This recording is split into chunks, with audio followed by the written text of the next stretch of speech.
अस्सलाम वालेकुम जी। उम्मीद है आप सब खैरियत से होंगे। अच्छा, आज हमारे साथ मेहमान भी है, हमारे क्लाइंट भी है। तो आज हमने इनकी सबमिशन की है।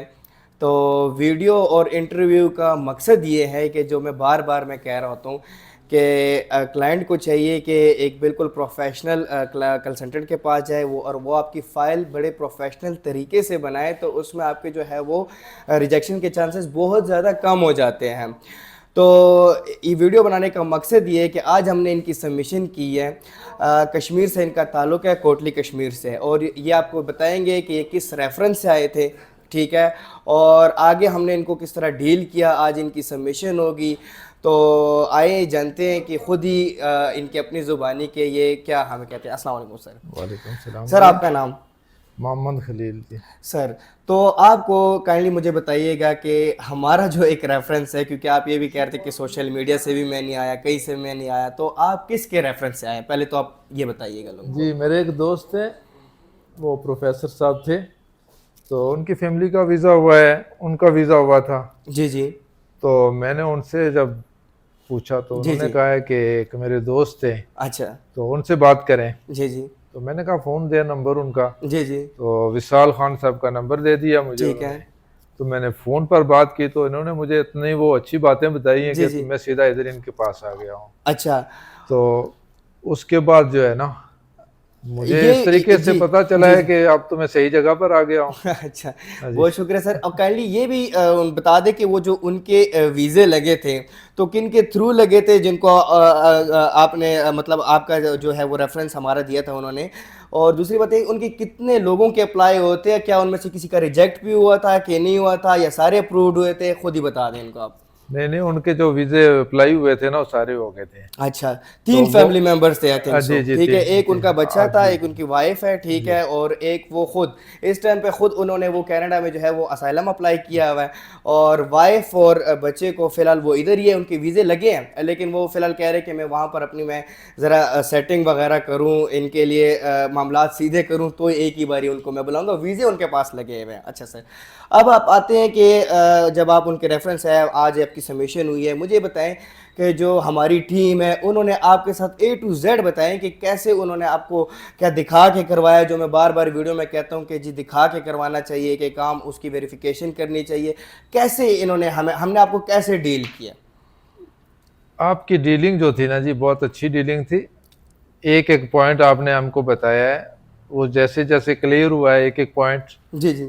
तो फिर हम आपके पास आए। जी जी।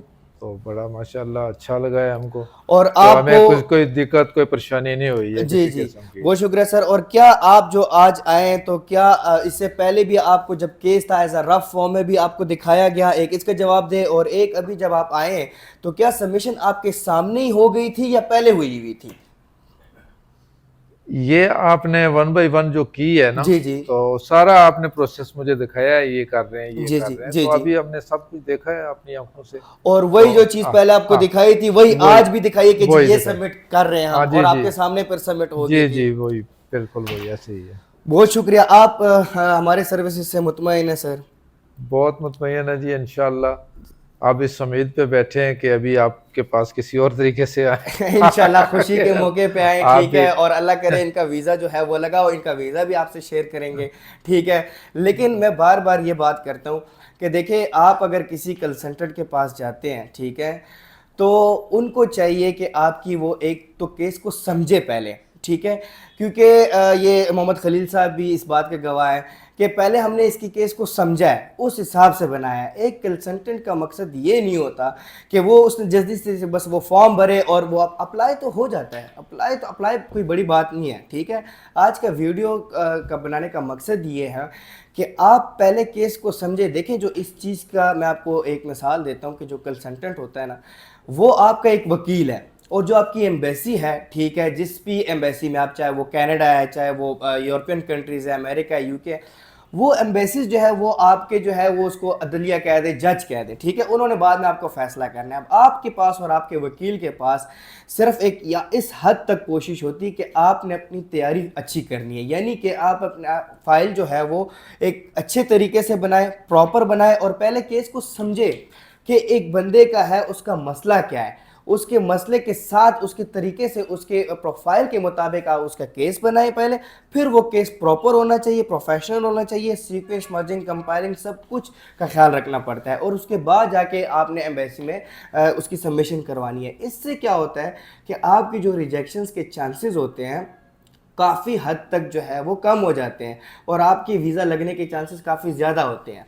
तो आज के लिए इतना ही था इस वीडियो का। बेसिकली मैं बार बार ये कह रहा हूँ कि बनाने का मकसद यही था कि आप जब जिसके पास भी जाए, चलिए जिसके पास भी जाए, उनसे एक तो आपने अपना होमवर्क करना है। मैं बार बार ये कह रहा हूँ कि आपने अपनी तैयारी करनी है, चाहे वो कनाडा है, चाहे जो भी कंट्री है, उस कंट्री के मुताबिक आप पहले सोचे समझे, उसको बनाए, देखें कि जी ये इसमें क्या क्या लगता है।